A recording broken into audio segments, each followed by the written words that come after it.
Hey knitters, I'm Tanya. I'm the designer for this year's Spring Mystery Knit Along hosted by Brown Sheep. If you haven't already gotten your first clue, you'll find it linked below this video in the video description box. So if you're ready to participate, you're going to want to grab that first clue that's linked down below if you don't have it already. You're going to want to choose your yarn and you're going to start knitting. That's really all there is to this mystery knit along. And of course, you will see what you're knitting as we start knitting it. There's also online forums through Brown Sheep that you can participate in. You can share your progress and you can look at the progress of other knitters. And if you're on Instagram, you can use the hashtag that's on the screen right now to share your progress there as well. We're using Brown Sheep's Nature Spun Sport Weight yarn for this mystery knit along, and you're going to need 3 different colors. And the skeins come in 50 grams, and you're going to need 2 skeins for each color. So that's 100 grams for 3 different colors. So 300 grams total, 100 grams for each of the 3 colors. First thing you need to do is select your yarn colors. Now, when I was originally designing this, I wanted pop of color, but not too much color. So I started with a neutral, a Bulldog blue, a really deep navy. Then I wanted something really high contrast. So I chose Snow, which is a white yarn. So very high contrast with that navy. Then for my pop of color, I chose Magenta. So those are the original colors used, but of course you can choose whatever 3 colors you want. And if you're having a hard time deciding, start with a dark neutral and then choose a high contrast neutral to go with it, like I did, a navy and a white, and then choose your favorite color, a pop of color to add for that 3rd color. Let's take a look at some more color inspiration from Brown Sheep. Now this color selection starts with a dark blue as well, blueberry, and then introduces tropical surf and nectarine. So we still have our dark neutral and our lighter neutral, and then that pop of color in the middle. And then this selection, we have a deep sea for our dark blue. Then we pair that with harvest wheat and salmon. So we have our dark, our light, and our pop of color. And then this final selection, spiced plum, replaces our dark blue. And then we have bit of blue and jadeite as well. So all great color combinations. And of course, if you prefer something more neutral or something with lots of color, just have fun choosing your 3 colors. Now that you have clue number 1 and you've selected your yarn, it's time to actually cast on. And this project is divided up into 6 different sections over the next month. And we're going to tackle the first 2 sections today. So let's go to the overhead and get started. To cast on for the shawl, you're going to want to start with your main color, or your dark neutral is what I like to call that color. We're going to start with that. You're also going to need a locking stitch marker and your needles. You want a nice long circular needle because eventually this shawl is going to have a lot of stitches and we're going to need a good long cord to hold them on. So 24-inch cord or maybe even a 32-inch should be just fine. We're going to start by casting on 8 stitches. Now you can use any cast on that you like for this. It's just going to be right at the tip of our shawl and we'll close it up at the end. But I'm just going to use the long tail cast on because that's sort of my go-to when I have something like this. But you're free to substitute your favorite cast on. And there we go. We have our 8 stitches cast on and we've got a tail that we can use to weave in later. Now we have to work a few setup rows just to get our pattern set up. We're going to have an I-cord edge on this shawl. And then, of course, the body of the shawl. So we're going to set that up first. So our first setup row is just to knit 5 stitches. And then we're going to bring the yarn to the front between the 2 needles, not over the needles. And then slip these 3 stitches. Insert as if you're going to purl, but you're not going to purl them. You're just going to slip them over to your needle. And that's the setup for our I-cord edge. Then we turn our work and we're going to work our first setup row on the right side. So we're going to knit 2, and I like to try to keep these first 3 stitches a little on the loose side because we want to have a nice stretchy edge, so when we're washing and stretching out our finished shawl, it's not puckering up along that edge. So just try to work loosely. I-cord can look a bit messy when you work it loosely, but in this case it's all right because we want that edge to stretch. So we knit 2, then we're going to work our first increase, and we're working a knit front, back, front. So we're taking 1 stitch and turning it into 3. So insert and knit, but don't drop the stitch off your needle. Bring your right needle back around and insert into the back leg of that stitch. Wrap your yarn, pull another knit stitch through. Don't drop it off the needle yet. You're going to come back to the front and knit into the front leg of that stitch 1 more time. And then you can drop it off your needle. So that takes 1 stitch and turns it into 3. That's a double increase. And then we are just going to knit 2, bring that yarn to the front between the needles, and slip those 3 stitches. You're going to do this on every single row, this last little 3 stitch slip right there. Okay, and then we have another wrong side row to do for our setup. So make sure you are grabbing your working yarn, not the tail. And we're just going to knit to the last 3 stitches. Remember to keep these first few loose because that's our I-cord edge. And we're at the last 3, so we bring that yarn to the front, slip those 3 stitches. And that is the setup. And now we're ready to start the actual shawl body.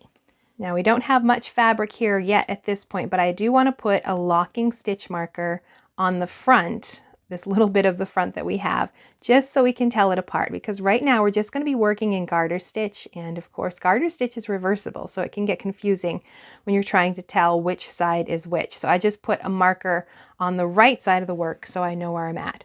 So we can start. We're going to start on the shawl body. So what we're going to have here is 3 stitches at each edge for our I-cord. And we're also going to be increasing on the right side rows on this edge and decreasing on this edge. And that's going to give us our shawl shape. So we're just going to do that to establish the shape of the shawl.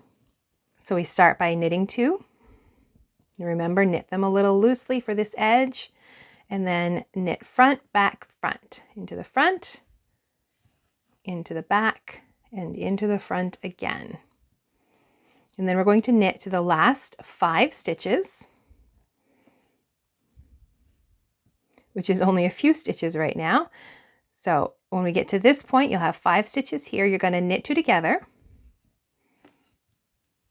And then we're going to bring that yarn to the front and slip those 3 stitches. And that's what you're going to do on every right side row. Then on the wrong side rows, you are simply going to knit to the last 3 stitches and slip them. Last 3, slip the stitches. So that is it. You're just going to keep repeating those 2 rows. You knit 2, knit that increase, knit to the last 5 stitches, work your decrease, and then slip your 3 stitches. Then on the wrong side rows, you simply knit across and slip the last 3. You're just going to continue doing that until you have the stitches that you need to finish this first section. You can refer to your pattern for that part of the instructions, but I'm going to knit a few more rows and then I want to come back and share a little tip. I've worked a few more rows and you can see that the shawl is starting to take shape. This is the right side. And this is the shape we're going with. There's our edge here, and then this is the neck edge right along here that is growing. And if you look closely, I know it's hard to see in this dark yarn, there is an I-cord edge here and right here. Now on the right side, on this edge here, if you're working this too tightly, it can start to pucker up and really be too tight on this edge, and that's going to be a problem when we come to washing and blocking it and stretching it out. You'll notice a decided pucker along this top edge. You won't notice it so much in this particular shawl shape along this side, just right here. So to mitigate that, what I like to do, maybe every 3 or 4 rows, I'm not working my next right side row yet. I'm just going to knit these 3 stitches.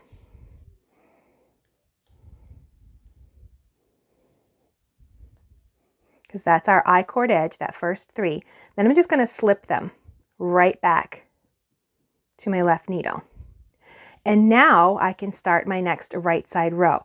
And if I do that every 3 or 4 rows or so, it will keep this edge from getting too tight. It's not a problem usually in garter stitch. It can be if you're working it too tightly, but it's just something to have in your back pocket in case you start to notice that this is looking tight. You want a nice stretchy edge, and if it's not very stretchy, we can start working a few extra rows just on those 3 stitches just to give it a little more edge and stretch right here along there. So I finished doing that. Now I can just continue with my pattern. So we finished that first part of the pattern, and that gets us to this point right here. And we're on a right side row. This is the right side of the work. So now you can see the shape of the shawl is forming. We've got this asymmetrical triangle shape. I want you to notice this edge right here. If I stretch it, I can almost stretch it out flat. There's not a big curve to it. If you're noticing that your shawl edge looks more like this, where it's really curled up and you can't get it flat, you need to work more of those edge stitches where I showed you to just knit the first 3 stitches, just your I-cord edge, and then slip them right back to the left needle before starting your next right side row. You want to do that every 4 rows or so, and that will give you this nice edge that you can really stretch out a lot. We're not so worried about that right here on this side. There's enough stretch for this side here, but we want to make sure we have enough stretch along this side. Now we're going to introduce our second color. And if you're choosing your colors, we started with our dark neutral, and we're going to introduce our light neutral. You want 2 colors that have a nice good contrast. So I've got a dark navy here, and a really high contrast is just this pure white. So we're going to start by introducing some simple stripes in garter stitch. So we're going to continue following our pattern, following these same instructions that we've been doing already for these stitches, but we're just going to start working some stripes in there as well. So we're going to get our needles ready. So for this first stripe, you're just going to leave a tail of yarn. And you can even hold the working yarn. You'll notice that it's, of course, we slipped those last 3 stitches, so it's not even attached to these first 3. So just hold those 2 yarns. Knit the first 2, then work our first double increase, front, back, front, and knit to the end of the row. And that is introducing that second color. And then you're just going to follow the same instructions for the wrong side row where you knit to the end and slip those last 3 stitches with the yarn in front. Coming to my last 5, so I'm going to work my decrease and then slip those last 3, turn my work and work my wrong side row. We are going to go back to our blue. Now we don't need to break our contrast color. We're just going to keep it. What we want to do, we're going to drop it to the front. And we're going to bring this one up behind. And if you do that every single time, whatever color you're not using is going to sort of get hidden right inside this I-cord, and you won't see it along the edge. So just remember to drop it to the front, bring up the color you're going to be using from behind and to the left. So we're just going to repeat that. I'm going to work 4 rows with the blue. This is the end of the first of my second blue rows. Slip those last 3, turn my work. Now I want to make sure I'm carrying up, not the tail, I'll weave that in later, but this one right here. So I'm going to bring it up and drop it over that blue yarn that I'm still working with.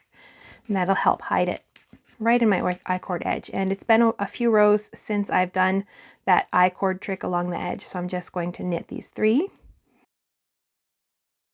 And slip them right back. And we're going to repeat that with this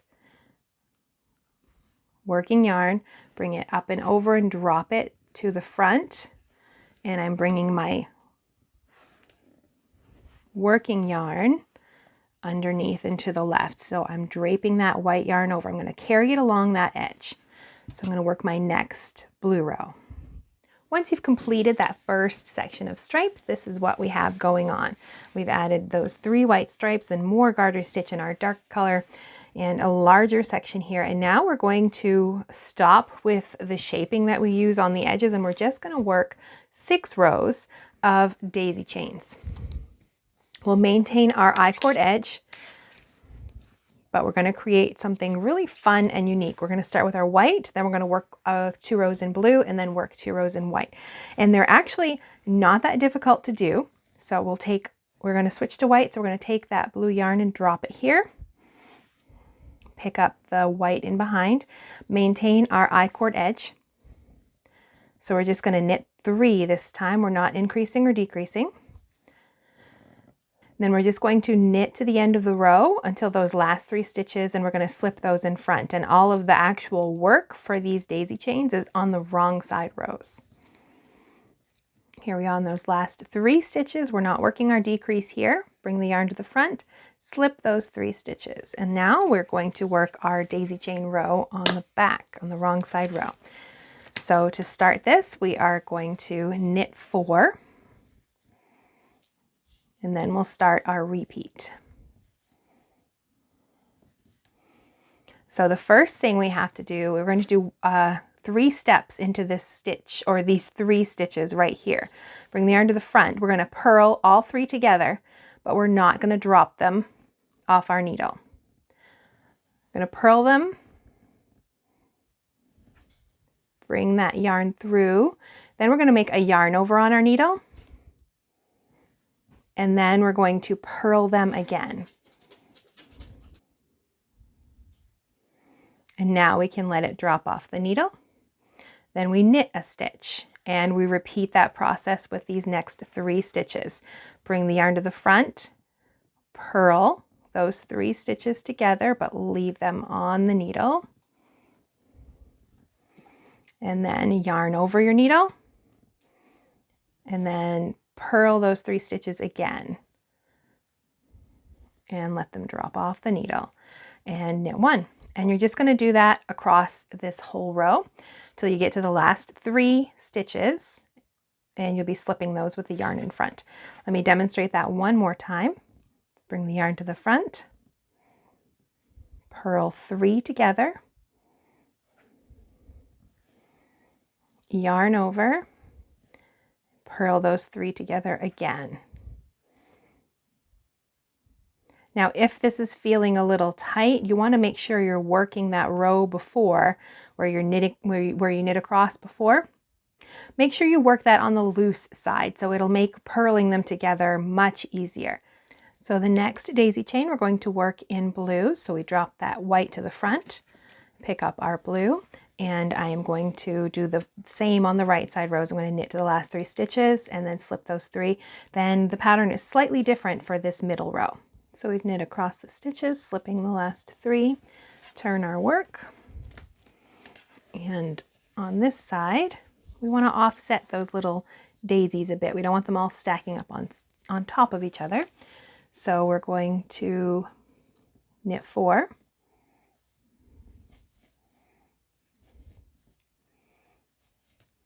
purl 1,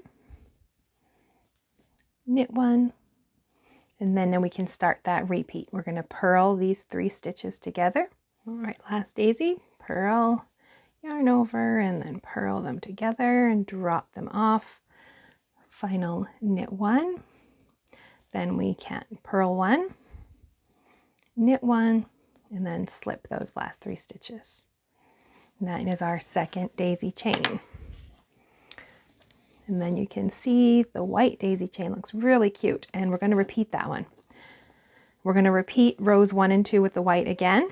So drop the blue to the front, pick up the white from underneath. And I should note here too, as you're carrying your yarn along the edge, don't really yank on it when you're starting a new row. You want to keep this edge nice and loose. I carried that white yarn all along this. I didn't bother to cut it. I just carried it along the back. You can see it's just sort of carried along the back of the I-cord right there. But I kept it nice and loose so I could still give it a good stretch for that shawl. So make sure you're not pulling the yarn tightly as you're carrying it along.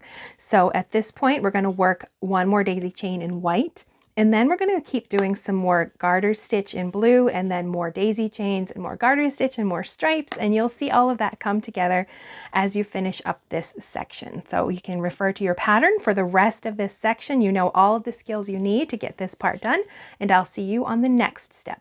Once you've finished working on these 2 sections in clue number 1, you're all set and ready to start clue number 2, which you'll find linked right here. I'll see you in the next video.